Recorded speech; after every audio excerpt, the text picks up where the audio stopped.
What's going on YouTube? Marcel Boatwright. In this video, I will be outlaying all of the North Carolina 2022 Senate candidates for the Republican Party. So there were a few Republican candidates that I couldn't find campaign websites for, social media pages, and just some of them I couldn't even find pictures for. So real quickly, I'll outline those candidates. If you could find some information about them, if you want to continue doing research, so be it. But on my experience, I couldn't find anything. I apologize, but here are the candidates. So the first candidate I couldn't find much about or a picture is Leonard Bryant. The next candidate I couldn't find anything about is Carlton Ellerby. And then the last Republican candidate I couldn't find much information about is James Gaghan. So without further ado, let's go and hop straight into the video and see what the 2022 Republican candidates running for office in North Carolina are all about. The first Republican candidate is Jennifer Banwart. Jennifer Banwart is a former DOD employee of 19 years, financing her own campaign and not accepting any donations, holds a Master's of Letters in International Security Studies and Counterterrorism from University of St. Andrews, and holds a Bachelor's of Arts degrees in International Politics and Security from 1998. Campaign website will be in the description, but it's also right here. She's open to hearing facts on marijuana legalization. She does not oppose or stand for the legalization. She has to look at all the facts. She supports increased Title I funding. She supports increasing Individuals with Disabilities Education Act idea. Her stances are on the following link. She's against raising the minimum wage to $15 by 2025. She's also against federal government support in making college more affordable. She's against tuition-free community college, against student loan forgiveness, and she's also against unionization. The next Republican candidate is Lee Bryan. Lee Bryan ran for the U.S. House of Representatives to represent the 4th Congressional District of North Carolina back in 2018.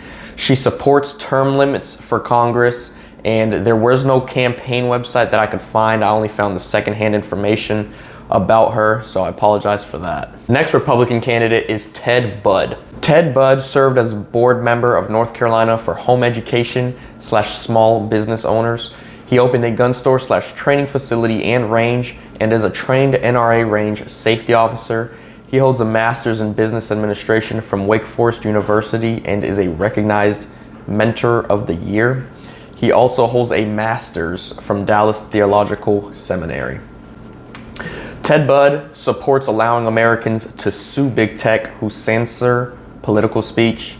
He supports defunding Planned Parenthood and is pro-life. He is pro-Second Amendment, pro-Preserve American History Act, which could codify President Trump's 1776 commission to teach the greatness and exceptionalism of the U.S. in our schools.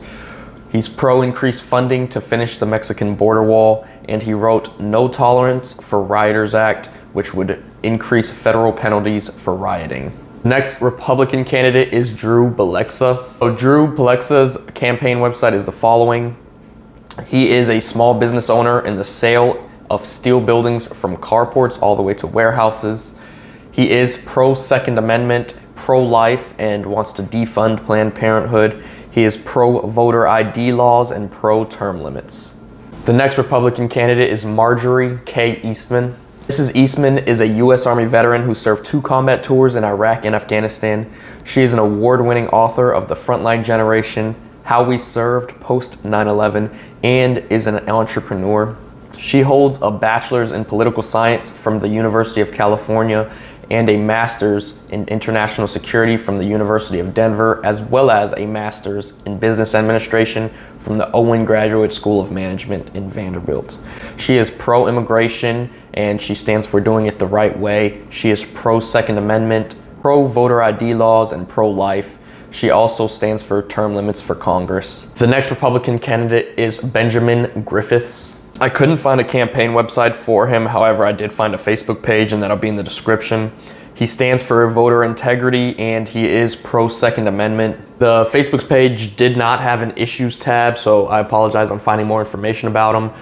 But here's his Facebook page. If you want to scour it and maybe find some more details, then feel free to go ahead. Next Republican candidate is Kenneth Harper. Kenneth Harper is a former Kirby vacuum salesman. He earned his own Kirby area distributorship. He then began work in manufactured homes, selling double and single wide homes. He then sold cars and became a top sales consultant with Saturn within 6 months of earning that job. And then he became an insurance agent to help people take charge of their lives and achieve financial literacy. Kenneth is pro Second Amendment, and on his campaign website, there was no issues page outlining everything that he actually stood for and bills that he represented. So I apologize, but if you want more information on Kenneth, please feel free to go to his campaign website. The next Republican candidate is Pat McCrory. Pat McCrory was the elected mayor of Charlotte in 1995, where he served a record 7 terms. He was elected governor in 2012, where he led the Carolina Comeback, earned a degree in education and political science from Catawba College, lowered taxes throughout his time as governor. He stands for restore funding for President Trump's border wall, national voter ID requirements, and fight for a balanced budget to bring responsibility back to the U.S. government. The next Republican candidate is Likia Sabato. I apologize if I mispronounced the name. Likia is a mother of 3 with an entrepreneurial drive as an owner of a 5-star daycare. She's lived and served Wake County over the past 20 years. She wants to increase funding for early childhood education, increase military funding, and fully supports law enforcement personnel. She supports small businesses by reducing taxes and lifting the red tape to starting a business. Her campaign website is the following. The next Republican candidate is Mark Walker. Mark Walker's campaign website is the following. He also has a Twitter handle, which is @RepMarkWalker. David Walker is an American politician and pastor of 16 years who served as the U.S. representative for North Carolina's 6th Congressional District from 2015 to 2021. He is a member of the Republican Party. He was elected to head the Republican Study Committee in 2017 and vice chair of the House Republican Conference in 2019. As his time as governor, he's championed tax cuts for the middle class, a balanced budget amendment. He is pro Second Amendment, pro supporting for HBCUs and their students, and he is pro child tax credit and adoption tax credit. The next and last Republican candidate is John Warren. John Warren's campaign website is the following. He is an Army veteran, of which he served a tour in Afghanistan after graduating from the University of North Carolina at Charlotte. He is for ending mask mandates, lockdowns, and vaccine mandates. He wants to finish the wall at the border while including a pathway to citizenship. He wants to cancel critical race theory being taught in schools, pro Second Amendment, vote against any plan to increase military spending. He is pro-life. He backs the blue, however, he is about demilitarizing the local police force. He supports term limits and ending the military-industrial complex and investing that money back into America. He is pro-medical marijuana legalization, and he does support the filibuster rule. Those are all the Republican candidates that I found. I apologize for not giving more information on some of them, but if I couldn't find the campaign website or social media page, I do apologize, but it is what it is. But short, sweet, concise video. I hope you found it helpful in finding out more about the Republican Party candidates running in the 2022 Senate election for North Carolina. If you did, please leave a like. But till next time, YouTube, I hope you all having a great day, great week. I will be creating a third-party video for our North Carolina Senate candidates in the following week. I will try and push that out before Wednesday, but peace and love, baby.